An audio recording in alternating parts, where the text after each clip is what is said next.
Hey, I'm Josh Smith and welcome to Rain. This podcast is all about empowerment and open conversations with incredible guests.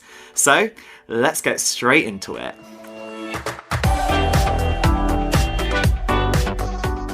You have been firstly AF for this person to come on the podcast for ages, and today it's finally happening. Say hello to Nicholas Galitzine.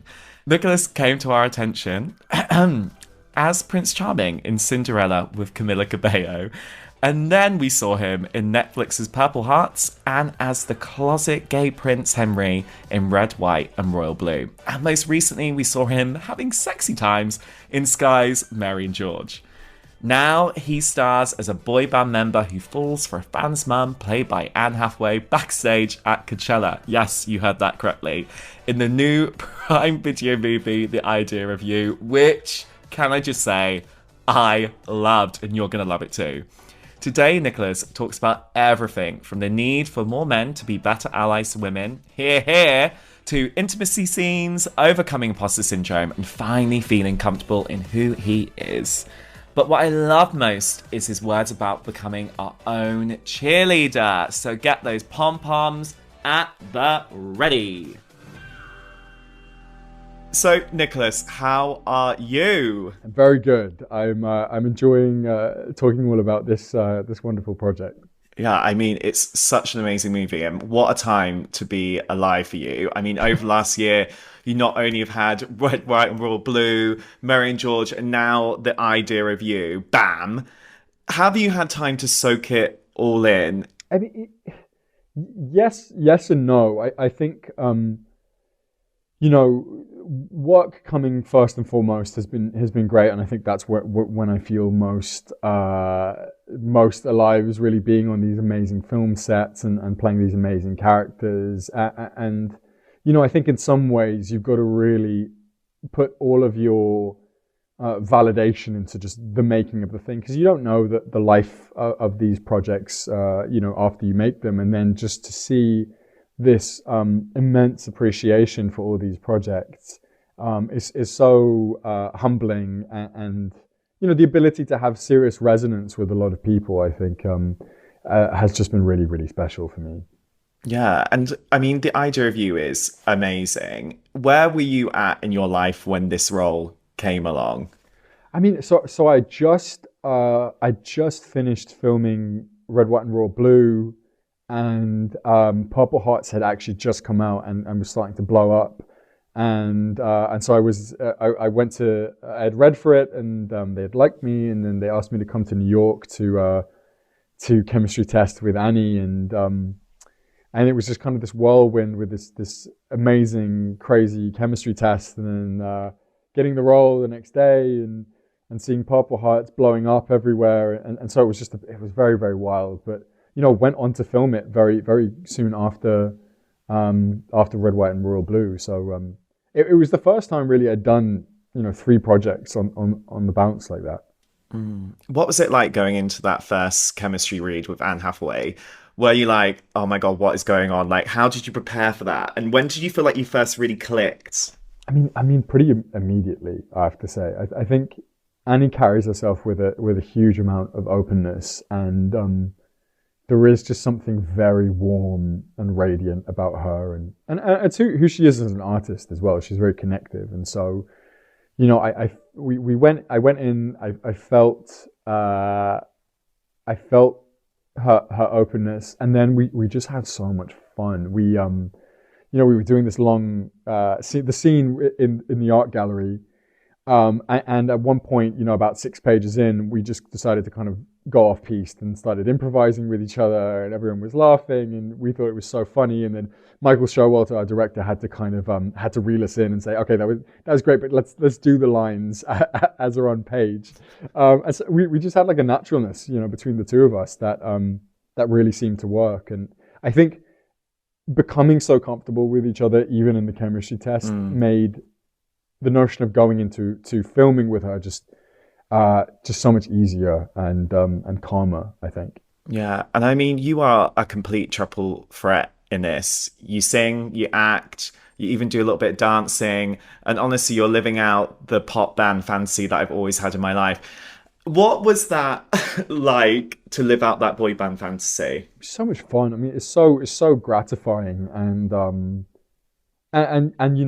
definitely hard work trying to embody the physicality and trying to create these songs that really told the story of who this person is and how they develop as an artist, from that sort of classic boy band to really a kind of a singer-songwriter. But I think we get these wonderful opportunities as actors to really learn these skills outside of ourselves, and I think that was definitely true for the idea of you. I felt really creatively challenged, which was exciting. And I think everyone's going to be desperate for the album to drop as soon as they've seen this. Do you think this is going to mark a new chapter in your music career, perhaps? I mean, look, who knows? I mean, music is something that I feel really passionate about, and I've just been very lucky that acting has been, my main gig for the last few years. I've had some incredible opportunities, and so, hopefully when I get some free time, I'll be able to push forward with the music as well, because I made some really fantastic relationships through this filming process. Yeah. And I think as well that what's so special about this movie is it does make you really reflect on those moments, those life-changing moments you have, because it really does center around this moment of fate, right? Where they meet and a complete sliding doors moment. And we all have them. We all have unlike encounters that can really change our lives. Yeah. Is there a real sliding doors moment you think you've experienced? And a great moment of serendipity in a way? I mean, the genesis of my career was serendipitous, because the play I auditioned for, where I got scouted by my agency, that led to me booking my first job, I almost didn't go to. I was outside this theatre company called the Young Pleasants, and I hadn't acted at all at that point, and so I was on the phone to my dad saying, "This is ridiculous. I'm going to make a fool of myself. Why am I here? I'm just going to come home." And my dad, which he very much reminds me to this day, he convinced me to go in. He really kind of gave me the energy and the push I think I needed to go in, potentially just make a fool out of myself, but also just have fun. And had he not convinced me, I would not be sitting here talking with you, because I had no aspirations of acting at the time. And so I'd say, I mean, that's the moment that really jumps out to me. It felt very serendipitous. And we all need a cheerleader in those situations where we question ourselves 100%, don't we? And the goal, I think, for a lot of us should be to have our own internalized cheerleader, I think, in a way, so we can not speak badly to ourselves and encourage ourselves to take a big leap of faith. But I'm very lucky. I have a really supportive family who are very much enjoying seeing all these very, very different projects I've been able to do the last couple of years. Have you always been a big cheerleader for yourself, or has that been something you've really had to go on a journey to discover? Yeah, 100%. I think I felt an immense amount of imposter syndrome. I mean, especially the first few years of my career, and it's so natural as actors. We're oftentimes deriving validation from a lot of other sources outside of ourselves, and it can be an insecure job. It can be a very fragile job, and so I think you have to keep reminding yourself you're on the right path, and it doesn't hurt when you're starring with a couple of Oscar winners. That's kind of a good sign that you're doing things right. Both Annie and Julie have been so wonderfully encouraging to me within the last year or two. But I think I definitely worked on that inner voice a lot, and it just makes the whole experience just so much more fun now. Being able to kind of feel like you belong and you're right where you're supposed to be. I'm sure you've felt that as well in your line of work too. It's kind of a constant thing of reinsurance, but we all need to do it. We all need to practice it. And we all need to realize that we're enough just the way we are, right? Yeah, well, because That's look, the secret. we live in an era of comparison and smoke and mirrors, and so I totally agree with you. I think keeping that inner monologue positive is so important. And it must be so empowering when you are on a set, like you're saying, where you are working with these amazing actresses. I mean, you're kind of like Pokemon, you got to catch them all in terms of like Oscar winners right now. You're like, Yeah. we'd take Anne Hathaway, we'd take Julianne Moore, let's go. Like, what do you think you've actually learned from working with such strong, amazing women on set as well? I mean, look, their professionalism is impeccable. I mean, their talent is obvious. But I mean, who they are as people, I think that interests me the most, because, I think I oftentimes think about legacy in this line of work, and we're kind of all cavemen at the end of the day, and it's all about leaving our mark on the cave wall, for people in the future. And I think the thing that's most important to me is, people remembering me as someone who was hardworking and someone who was kind, and open and giving, and they both have that in spades. And so it just makes the whole process so much more enjoyable. And I think, with a lot of these projects where I've been number one and number two on the call sheet, you set the tone for the entire cast and crew. And I like to think that I try and lead from the front, and I try and set a positive atmosphere, and I create a sense of community, because I think a lot of the times, people who work on films, it's kind of like running away and joining the circus, and we all kind of have this sort of outsider mentality in some way, and they're both just immensely talented and immensely kind, and I feel very, very lucky. I would love to work with them again in the future. I mean, it's so important to have those supportive environments, especially in industry like the entertainment industry. And I think it's really interesting because on this podcast, we always have amazing women come on talking about building more supportive spaces. Yeah. And I thought what's so interesting about this movie is you watch Anne Hathaway's character really go through the level of sexism that women have to go through in our society, right? Like, she goes out with a younger guy and she's labeled a cougar and all these awful things. And she's picked apart in a way that a man never would be. And actually, when we're constantly having these conversations on this podcast, one thing that always comes up is you need more amazing male allies who step up and support women. And it's amazing you're in a narrative which is kind of like that, right? How interesting was that to explore?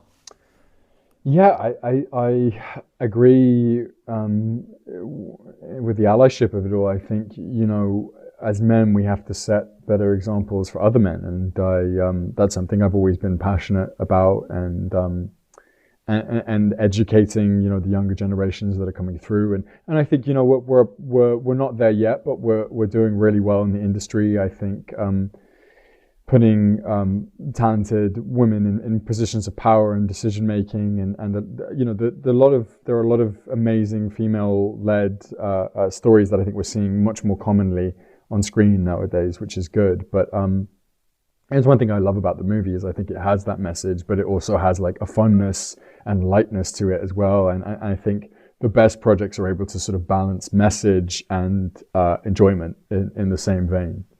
Yeah, and I think it does that so well because on the surface it is this amazing romantic movie. And then actually when you dig a bit deeper, it is about this woman approaching 40, reclaiming her sexuality, rediscovering herself. And that's relatable to anyone, full stop. We all go on journeys where we have to discover ourselves, come to terms with ourselves, find our sense of self again. Do you feel like you've got to a position now where you feel like you've really can sit in yourself? And what's that journey look like for you to get to that point? Yeah, I definitely think so. I mean, I was, I started off as an athlete, and I placed all, value on physical strength. And then I started to develop emotionally as a young man. And I think I actually matured at kind of a much quicker rate than a lot of my other male friends, around about 16 and 17. experiencing different forms of anxiety and identity crisis that I think we all feel. And over the years, I think my sense of self has really been bolstered by my experiences as an actor and growing into my adulthood. And I feel a deep sense of comfort in who I am and who I am to other people. And I think, I would just say to a lot of people, maybe in their early 20s or late teens, when we really kind of start analyzing identity and sense of self, is to just kind of have patience, because I think it happens so naturally when you're older. It's about putting yourself out there and challenging yourself, and you gain I think an immense amount of comfort in yourself and confidence in your abilities, and you also kind of care less about things that that shouldn't really bother you too. And I think that's the great thing about aging. And I love what you said about Selene just rediscovering herself. I think really we use coming of age story in a teen context a lot, but I think really, I mean, the idea of you in a lot of ways is a coming of age story. Yeah. And it's a celebration of age, which I really love. Yeah, because you have those moments, especially in your late 20s, when you're moving towards your 30s. Do you have those moments when you sit back and you think, who am I? Who do I want to be? And what kind of, like you were saying earlier, what kind of legacy and what kind of person, what kind of role model I want to be too?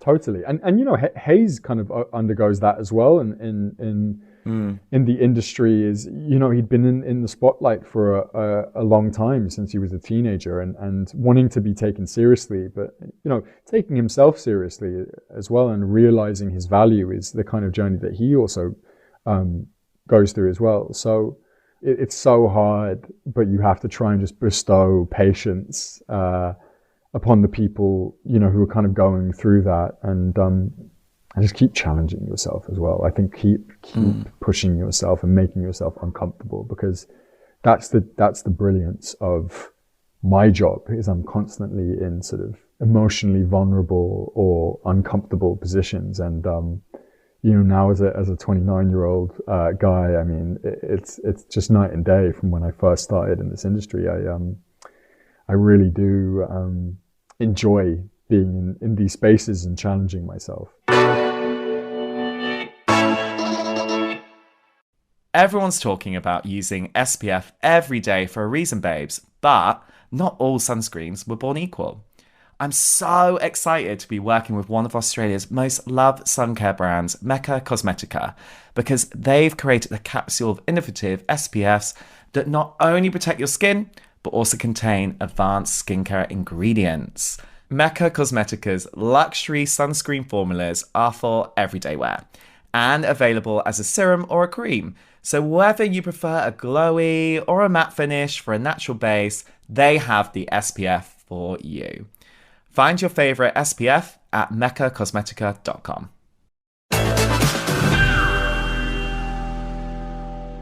Have you kind of learned that there's so much power in being more vulnerable and almost being more sensitive and leading into those things that we're kind of taught that men shouldn't be and men shouldn't be on our screens too? Yeah, I mean, vulnerability is a superpower. And I think I've always fought for my characters to have a dimension of vulnerability.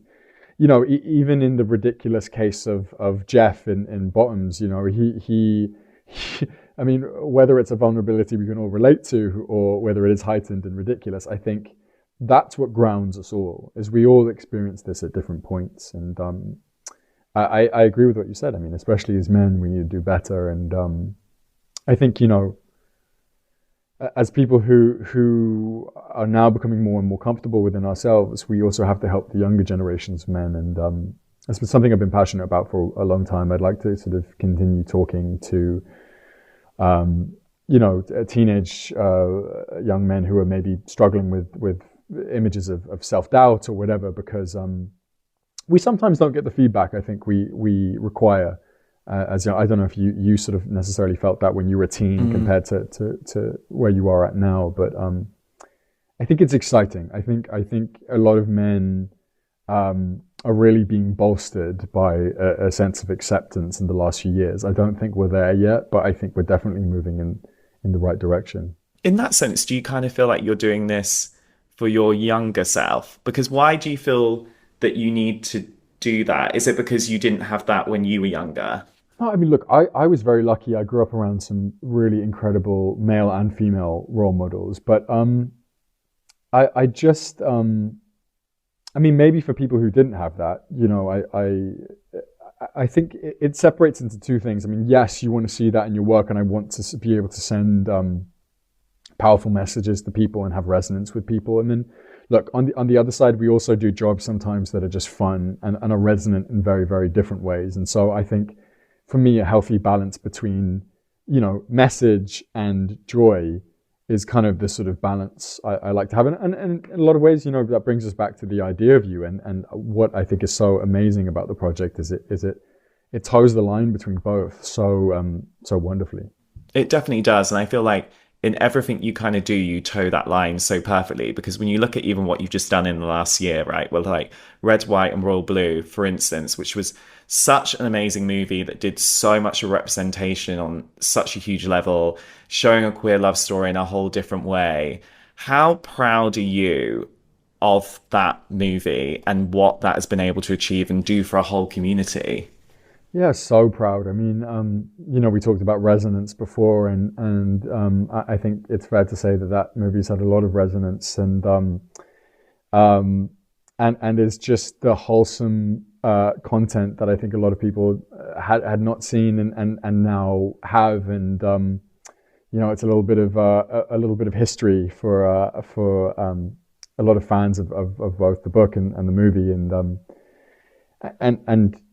it's something I hope to sort of continue to do in my work. As we said, enjoyment, message, empowering. I think these are all things that make me feel a lot of purpose in my line of work. And one thing that is a weird constant thread between all the work you do as well is you do have to do your fair share of intimate scenes. And I actually think they're whenever I talk to actors about this, it can be a very sort of like transformative experience for people because it can be quite empowering in a way. Have you found that leaning into that has been an empowering experience, has maybe made you feel more comfortable in your own skin as well? I mean, I wouldn't necessarily say that. I'd say that when I'm doing work like that, you completely fall into character, and it becomes quite sort of enlightening in a way. I mean, I think a really great example to use is George Villiers in Mary and George, because we learn a huge amount about him in those moments. That is his mechanism of domination and seduction. And for me, in those situations, I like to really find what I can learn about the character and what we can show the audience about the character in those situations. And, as you said, at this point, I'm very comfortable in those spaces. I've done so much, I think, important and fun intimacy work over the years. And, especially in Mary and George, I think I'm just very proud of all the work we did and how it was shot. Oliver Hermanus, a wonderful director, really set an incredible visual tone for a lot of that work.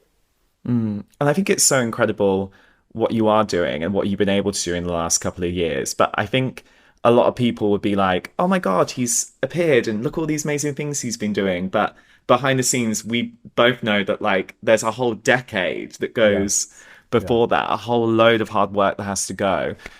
What were kind of like maybe the struggle years like, or were there ever any moments where you questioned whether this was even going to be possible for you to get to this amazing point you are now? The crazy thing is, I've at least done one movie in the lead role for every year I've been an actor. And most actors would say, you're so lucky, how dare you complain about, that amount of work. But, when I was starting out, it was shooting for a month, 2 months, and then the rest of the year was trying to book the next job. And so for the first 3-4 years of my career, it was like, just hitting top speed and then braking really aggressively and wanting to kind of hit that kind of that like terminal velocity again, because my passion for acting just grew immensely. I realized that I'd gone from having never explored it before to it really being my life calling in a way, and something that I felt very just worked for me in a lot of different ways. And so it was hard, and I had to do a lot of part-time work to kind of stay afloat while I was doing that. But with age and perspective, the work ethic that I think I had to have to stay passionate about my craft and my passion, and do all these other sort of jobs that felt quite mundane at the time. It was very humbling, and as I said, built a work ethic, and then then finally being able to get to the point where I could really just be a full-time actor. I mean, you appreciate it so much more, and I like to think I hold myself in a way that shows that I haven't always had it my way in this job, and I am really appreciative of the opportunities that I've been blessed with, because there are so many immensely talented people within our industry who would love those opportunities, and if you take it for granted, if you don't show up prepared, if you don't work hard, if you're not kind to the people around you, then you're kind of spitting in their faces a little bit. As I say, I've had a really blessed couple of years. And on top of the positive work I do and the hopefully artistic output I have, I just want people to feel that I also have really loved and appreciated the opportunity, which I do. I think you have to grab opportunity by the horns when it comes along, right? Because we all know that those moments of failure and those struggle times and they're the times where you learn your work ethic, right? And then you work so hard and you get to this point and then you're like, oh, I now need to actually enjoy the thing that I'm doing. Yeah. Well, it's funny because, I've seen a few interviews about this. I forget who was kind of referencing it recently, but, for a lot of, for a long time, there was a lot of emphasis sort of placed on training, which I think can have, a multitude of benefits as well. But me personally, who I am as an actor, what interests me as an actor, I think the best education you can kind of get is just being in life and not in a kind of a bubble away from humanity, because, the goal is to perfectly channel humanity and create a very textured person that feels accessible to us. And if you're not doing the part-time work, if you're not in and around it, like that, I for all these sort of up and coming actors who maybe are a bit down on themselves that they're having to do multiple jobs, maybe some waitering. I was a caterer, anything like that. Just know that you're collecting ammunition there. You're using all of this stuff. You're collecting the stuff that you can use in the future for your work. So I think try and see it as an encouraging step in the right direction. Oh my God, 100%. Like, sometimes you learn the most in those shit retail jobs or being that caterer, right? Yeah, we've all been there. I mean, most of us have been there. So yeah, don't worry about it. You're not alone. Yeah. I mean, we had so many questions when I announced that you were going to come on the podcast, and people went wild for it. And I think this is an interesting one that I do want to ask you about, because while we're talking about legacy and what you've been able to achieve, is you've spoken quite openly about wanting to produce and going into script writing, right? Like, what kind of stories do you want to tell looking forward to the future? I mean, it's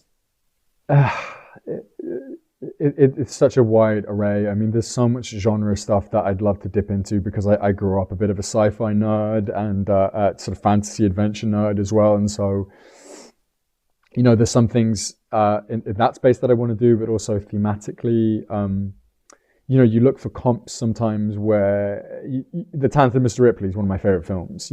Can I find something that feels like a spiritual kind of comparison to that? Things that challenge me, real life stories that I want to adapt. There's already a couple of those in the works, which is very exciting. Dot, dot, Dot dot. dot dot. As soon as I'm able to say, people will know. Um, but just on it, if I had to be uh, self-aggrandizing, I would say the thing that I feel like I've been able to do in the last couple of years is uh, portray some versatility, and I've been able to touch various sort of interests of mine, whether that be in sort of comedy or in the romance space or in the period piece space, and I think the things that like scare us the most creatively are the things you have to do, and I think I'd be a fool to not kind of cultivate those stories myself, under my own banner, so Yeah. to speak. We learn the most in the spaces where sometimes we're the scaredest, right? Totally, completely agree. That's so true. And before you go off to go tick off another amazing boxing career, we always end on one last question, which always is, in the reign of your life, what's the one rule you'll always live by? God, one foot in front of the other. Don't look at the enormous mountain in front of you. Just put one foot in front of the other, and you will get to where you need to go. It served me so well, and it's something I continue to live my life by all the time. Yeah, it's such an important message, isn't it? Because I think if you get so overwhelmed by the bigger vision or where you want to be going, you kind of forget that you can actually do things every single day to put one foot in front of the other and get to that goal. But it's No, unmanageable. and I It's think not manageable that's the if you difficult don't things think of it that way. people nowadays, leaving high school if they're 16 or 18 or whatever, going into their 20s, we feel this kind of this pressure of the world that we live in, and it seems very, very daunting. But step by step, really, it's we're all taking time to figure out who we are and what we want, and I'd say that would be my only piece of unsolicited advice. I love it. Well, keep it coming. I can't wait to see what that next foot in front of the other is going to achieve and what you're going to be doing next. And thank you so much for joining me. And honestly, congrats on this movie. It's Thank you. incredible. I Very kind loved of every you. single Lovely, second of it. So lovely talking to you too, mate. Cheers. it's been amazing talking to you.